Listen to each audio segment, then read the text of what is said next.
শুভ সকাল বন্ধুরা। এখন আমি রয়েছি পাঁচিমায়াপুর রামকৃষ্ণ মঠের সামনে, অ্যাথলেটিক ক্লাবের মাঠের ঠিক গেটের মুখে। আজকে এখানে হাঁপানি ওষুধের মেলা চলছে, মানে সন্ধ্যাবেলা ওষুধ খাওয়াবে। প্রচুর সংখ্যায় মানুষ আসতে চলেছে। এটা সকালের দৃশ্য, আপনারা দেখতেই পাচ্ছেন। আরও যা যা আপডেট আমি একটু পরে দিয়ে দেবো।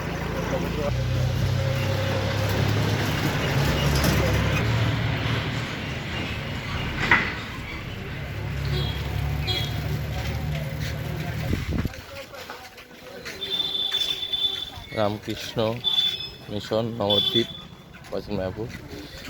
আজকের দোকানে প্রথম দোকান এটা চপে, আরও দোকান বসবে সামনের দিকে, সব এক এক করে আপনারা দেখতে পাবেন। স্কুলে সবাই এখন প্র্যাকটিস করছে, স্কুলে মনে একটু পরে বসবে সবাই। কত সুন্দর একটা মাঠ, খুব সুন্দর একটি জায়গা।